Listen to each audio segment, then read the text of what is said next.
probably get her to join the conversation way sooner than I expected.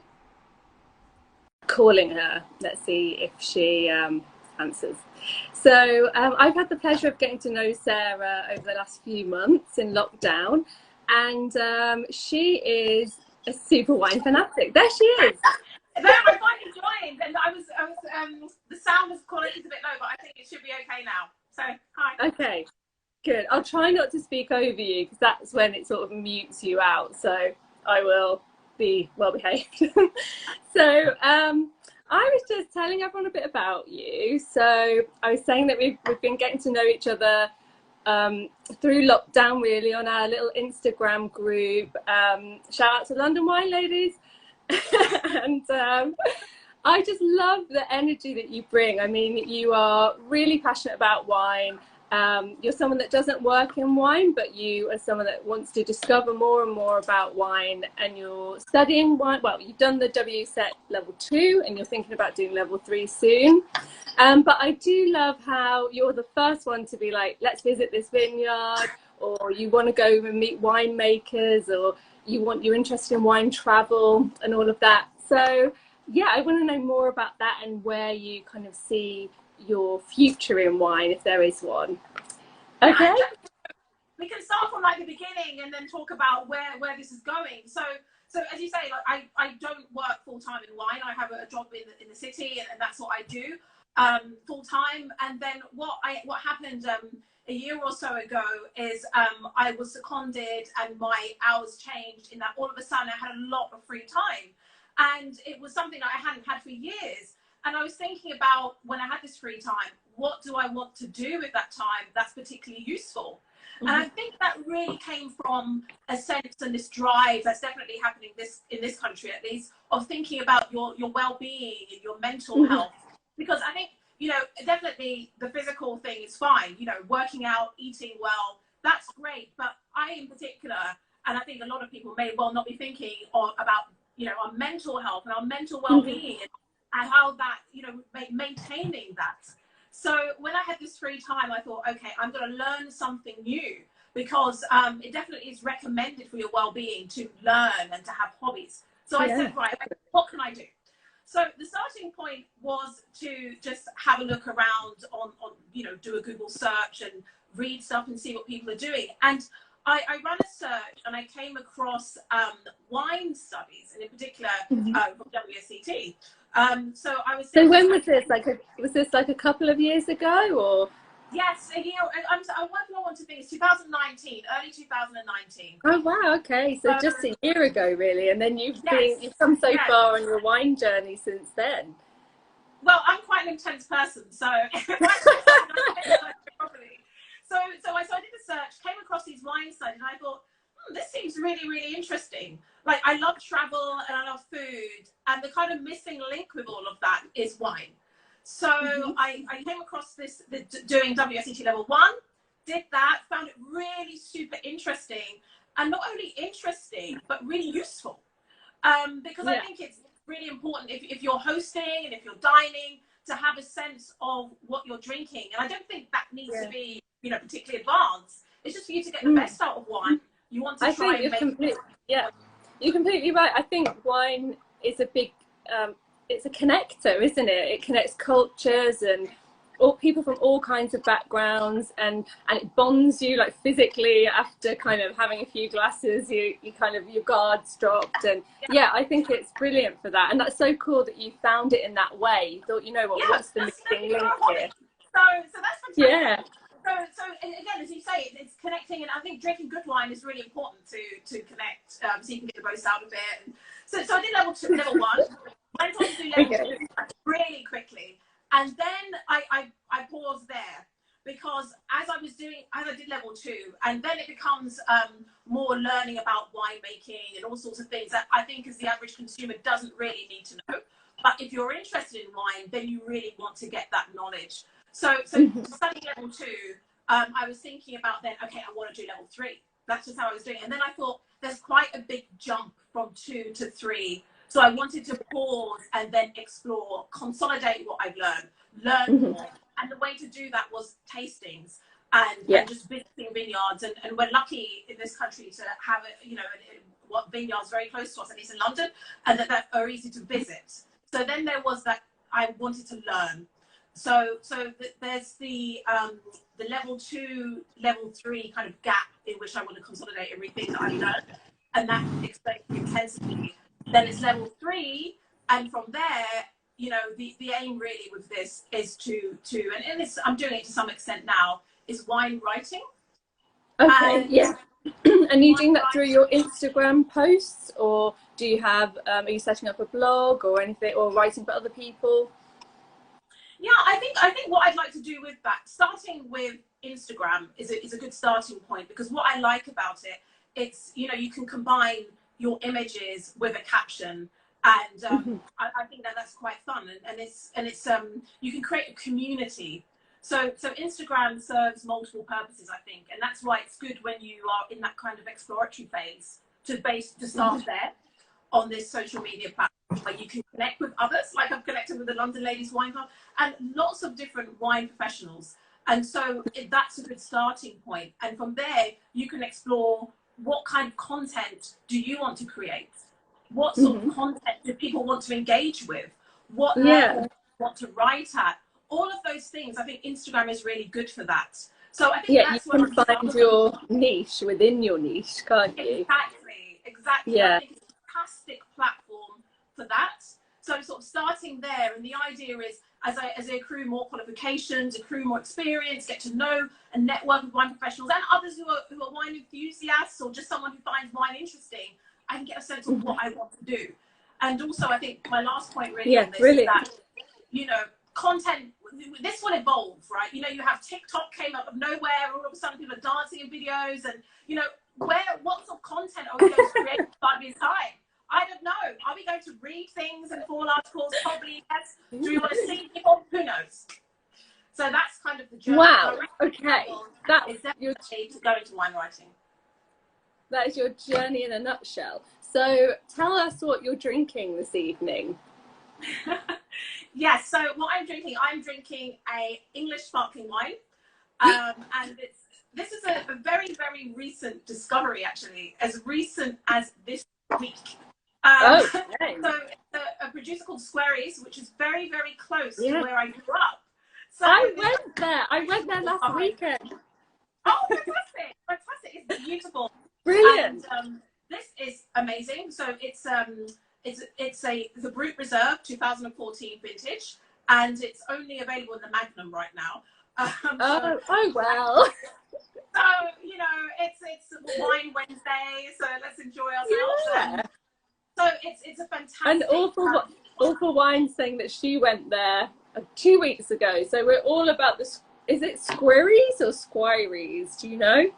That's a good question. I'm pronouncing it Squaries, but it may well be something else. They should. But we're all into it. Yeah. So we are all enjoying it right now. Fantastic wine. It's award winning. I think I was look, and it has I think it was awarded by Decanter 97 out of 100 points, which means that this is at least special. So well done. It's fantastic. I would definitely buy this again. I tried their Blanc de Blanc, which I thought was fantastic, and especially it was a really hot day like today is, and it was just perfectly crisp, a little bit of butteriness, it went down so well. I'm actually on the gin and tonic today. Oh my goodness, I am. It is just so hot. Yes, exactly. So so that was just calling me. So what kind of wines do you usually buy? Is it just a selection of all different types, or are you someone that kind of reads wine magazines or looks out for new wines that are coming out, or how do you choose which wines to buy? Yeah, but that's a good question, actually. I think it definitely has evolved post pandemic, or well, I guess we're still in the pandemic, but before the pandemic hit, I definitely was reading, you know, Instagram was a way in which I discovered new wines. I think the wines that I bought were also dependent on tastings that I would attend, or you know, reading stuff like Decanter, you know, reading articles, wherever I came across a well-written piece about wine, I would definitely be, you know, tempted to buy something that's written about. Also, you know, dining out and coming across something, I would then tend to try and source something that I would manage to drink and like when I was out dining. Yeah, I've noticed that you do that, and I think it's quite rare for people because you've actually, I think, was it the Assyrtiko recently, the Greek wine? Oh yes. You're like, I had that at a restaurant. So you actually actively went and sought it out, which I think is great. So that's how you kind of pick the wines then that you like. Yeah, I think definitely, and that has sort of evolved now because of the pandemic. Because, you know, we're not dining out, and so which is where, you know, dining out and going to wine shops, I can say as well, is another way of just, you know, choosing a wine, going in, speaking, and saying, I fancy this. What do you recommend? Post pandemic, I think it's definitely been about supporting initiatives. So that's really driven what I'm buying right now. So during the pandemic, there are two main initiatives that I've supported, which is, you know, to support English wine. And there was a big English wine Friday, which was fantastic because it allowed me to buy a few wines and experiment, which was great. We also have right now, you know, the drive to support the South African wine industry as a result of the, you know, domestic legislation preventing sales domestically. So the industry is heavily reliant on exports and sales overseas. And so, of course, you know, I want to support that industry for various reasons. And also just coming across another producer, which is, why don't we call them Sea Change Wines? And the rosé. Yes, exactly. And that, you know, if you buy their wine, you support ocean conservation projects, which I think is fantastic. And I think during the pandemic, we're really thinking about, like, you know, our relationship with the planet, and well, our relationship with each other, but also the relationship with the planet. So that's really driving what I'm buying right now. I love that. You're a thoughtful consumer. You care about where you spend your money, which is amazing. Like, lots of people, you know, would just sort of splash the cash on whatever because it's fancy, but you're really thoughtful about where you spend it. So what about this sort of wine community? Like, I see you and I really feel like you embrace the wine community and kind of everyone that you meet in different walks of the wine world. So how have you found that on Instagram and particularly our kind of women's wine club kind of thing? So what are your thoughts on all of that? Yeah, I mean, I think it's great to, I think Instagram, if used correctly, can be a very, very useful resource of connecting with people. And I think during the pandemic, where, you know, in-person contact is very, very limited, I think it's really, really important to try and connect in whatever way we can. So I think Instagram is a great platform for that. And I think during this period as well, I think we're a lot more open-minded in terms of, you know, networking with people that we haven't met before. So I think that this is a really useful time to be engaging with the wine community, and it's very useful because why would you do that? You can make friends. You know, we make friends within our group. You can make friends. You can make connection, business contacts, whatever it is that you want to get out of it. But now is a great time to be networking within your space. And for us in wine, Instagram is perfect for that.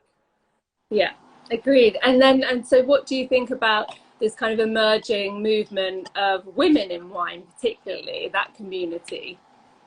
Yeah, I think that's fantastic. And I think, you know, it's definitely good for, you know, this kind of women to support each other in order to make sure that we have a presence, because I think it's definitely been a male dominated space. I don't think that that's even a contentious point. I think we accept that. So I think, you know, when there's some like solidarity amongst us to, you know, help support women, I think that can only be a good thing, because we do consume wine, and we do have opinions on wine, and we should be seen, and our opinions should be listened to, and we have valuable contributions that need to be made and should be heard.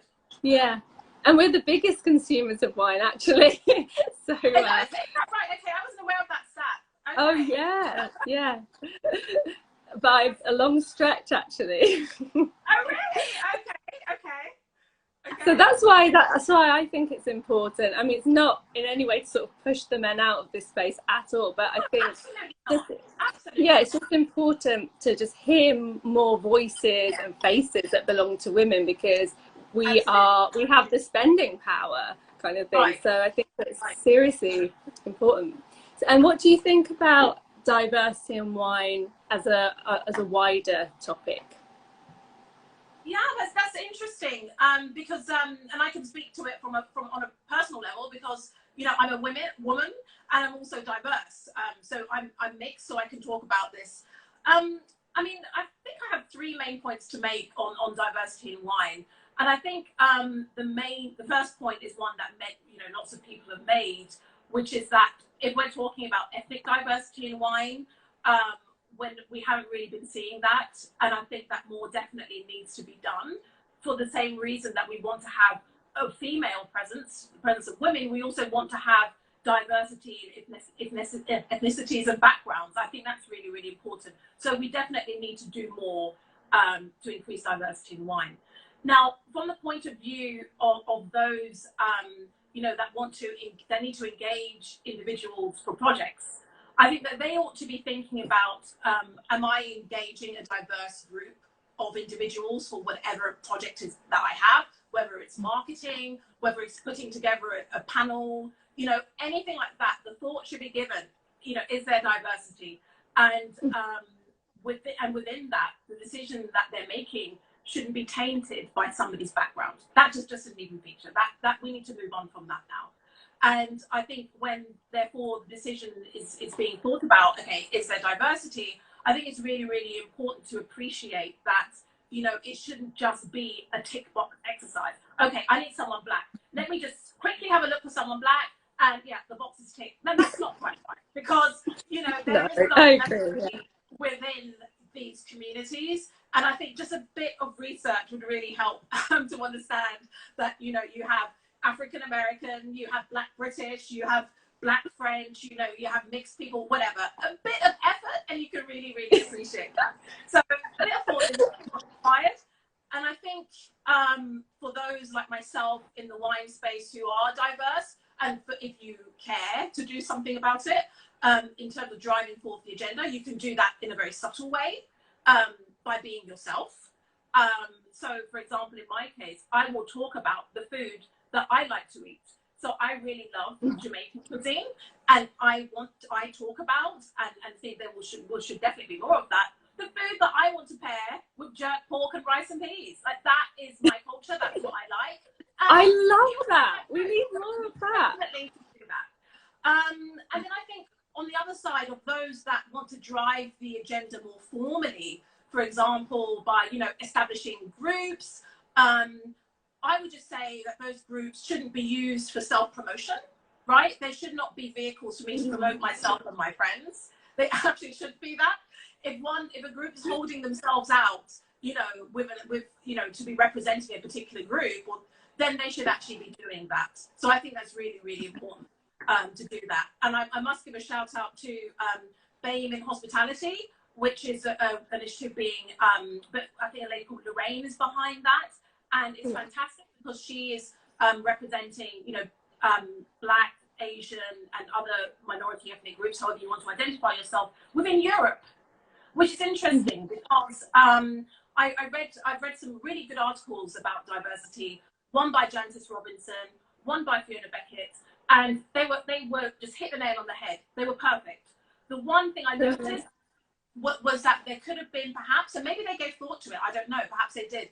It was very much, I would like to have seen a bit more diversity amongst the professionals that they noted, to make sure we're getting a spread across the globe as opposed to just from particular regions.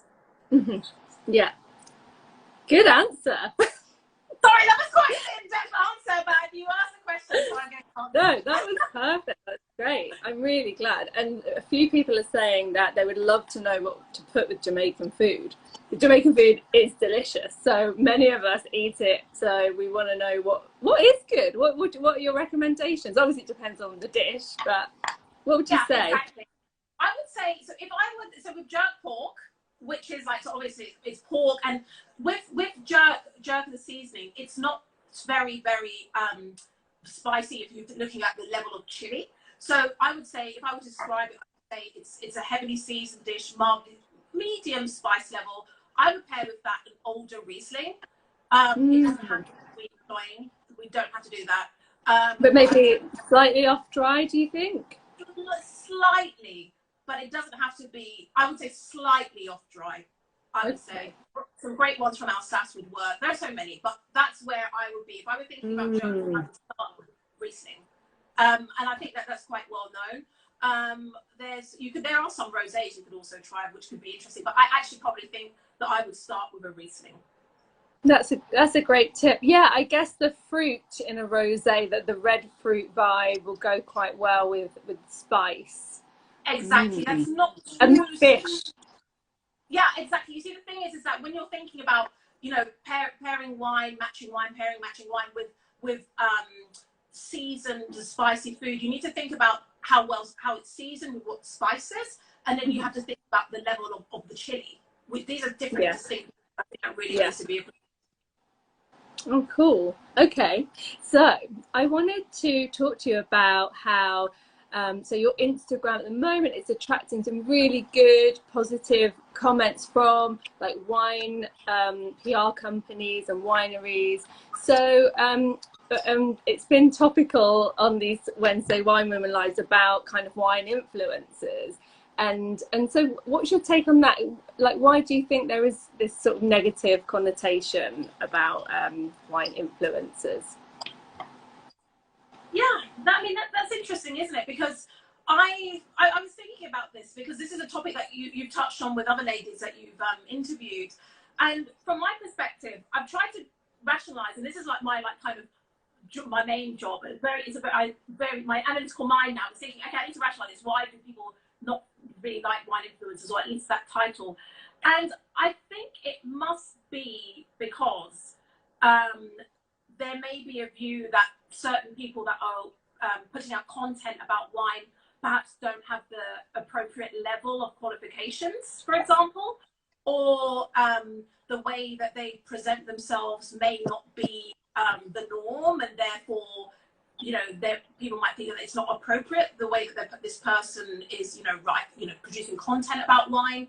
Because if we actually think about what a wine influencer is, this is someone who is putting out content in order to, in reality, have an influence over what people are drinking, right?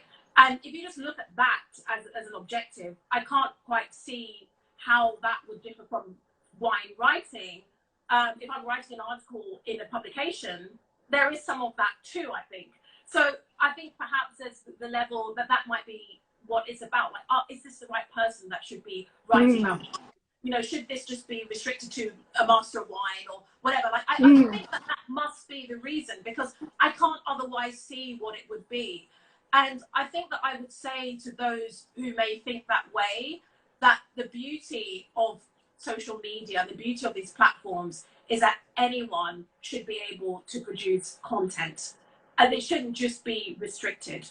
That being said, you know, there also shouldn't be anything misleading about it. So you shouldn't be holding yourself out to be X if you are not, right? That definitely needs to be right. But the beauty of this is that it's kind of this equality of opportunity, if you like, and everyone can go on and do what they want, and you know, and if people are engaging with that and people like it, as long as it's not misleading, you know, and it's creating and helping encourage the love of wine, I can't really see the issue with that as a role, being a wine. Yeah. I think that the world has changed, and you know, I would have loved to have gone down the traditional route of becoming a wine journalist or you know, a writer, something like that, but it's difficult now. I mean, lots of the print publications just haven't got the budget, and so you know, they're not willing to sort of, it's very difficult for that to be a career choice now. So if you want to write about wine, one way to do it is to have an Instagram page and write about wine. And I think, like you say, there's kind of, it depends how you do it. You know, if you just want to kind of, well, I don't know, get loads of free stuff and that's kind of it, like, or what are you doing? Are you sharing with people your knowledge, or or are you taking advantage of wineries that are sending you free stuff. I don't know, Right. but I think I'm digging a hole now. This is why I ask you the questions and I don't answer them myself. No, I mean, it's great. I mean, listen, you know, you are on Instagram, you are in the space. It's really important that we talk about this, because I really, other than people being really hateful, I just can't understand that. Honestly, I've been trying to rationalize it, and the only thing that I can say is what I said. But you know, it's about purpose. Why are they doing this? What are they holding out? As long as it's not misleading and it's fun. And frankly, you know, I know what I like, right? So we are taught when we study wine, you know, the kind of, especially WSET, the systematic approach to, you know, wine tasting. But frankly, you know, apart from that, at a very basic level, the average consumer doesn't really need to know about, you know, that. You know, so that's why I think that we should really restrict this discussion on wine to the highest level. And also, you know, when you're studying, again, it's about who are we trying to put content, you know, who are we putting out content for? If I want to produce content for, you know, other, you know, wine professionals, for example, who are interested in geology, then there will be forums for that as well, I think. Yeah, I mean, Libby kind of makes a good point saying, is there a concern that wine influencers are paid to promote rather than direct taste in a more genuine way? I think that is perhaps an issue with very few. I think, as Troy Tries Wine says afterwards, like, very few people get paid, and I think that's where the blurred line is. It's kind of, you know, as a journalist, you're getting paid to write for a publication, but influencers, kind of, many of them actually don't get paid, so then it's kind of more, then there's more freedom in that, perhaps. And also the peer-to-peer marketing, I think, is really important. Like, we've got Instagram pages speaking to a specific audience that are like us, and I think a lot of print publications can't reach that audience anymore. You know, how many people our age read Decanter? Yeah, really good point. Really good point. Yeah, it's true. I mean, right. Did you say time to change, Sophia? Time to change. Times have changed. Whoa, I'm getting a sweat on here. That's because I'm answering too many of my questions. Okay, so we've got 1 minute left. So I want to finish with a quick fire round, because I think it's really fun with Daphne last week. Okay. All right, are you ready? I'm ready. Okay. Champagne versus English sparkling. Oh my goodness. Oh my goodness, do I have to choose one? Yes. Quick, we'll move on to the next one. Chardonnay, Californian or Burgundy? Californian, absolutely. Oh, really? Yes. Interesting. Yes. New World or Old World? Oh, do I have to choose one? Old World.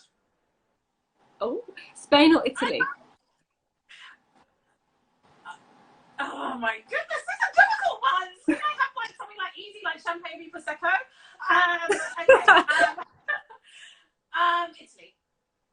Italy. Okay. Flute or coupe?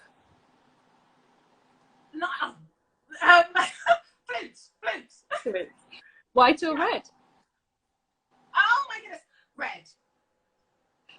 Warm climate or cool climate? So this is where your WSET training comes in. Cool climate. Me too. Yeah, wines from cool climates. I love warm climates too, but cool climates. You get the good ones with champagne and all that. And finally, glass half full or glass half empty? Half full. Yeah, you're a half full girl. Yeah, half full. I was thinking about that. Like, what's the difference? You're half full. Oh, okay, we've whizzed through half an hour, and these are all 30-minute lives every week. So that is it, guys. Thank you very much, Sarah. That was so much fun, and you made so many interesting points that I think people should watch the IGC afterwards, if you've just joined particularly, and yeah, listen to what Sarah has to say on all things wine. Well, thanks, Sophia. This is great, and you know, keep up the good work. It's a fantastic initiative, and it's very awesome. And everyone, yeah, everyone also watch out for Sarah's live. She often does lives where she just decides to go Yeah, on and have a glass of wine and just chat. So yeah. I think that's brilliant. So that's awesome. All right then, we're over and Great. out. See you. Bye. Thanks, Sarah. Bye. Bye, everyone.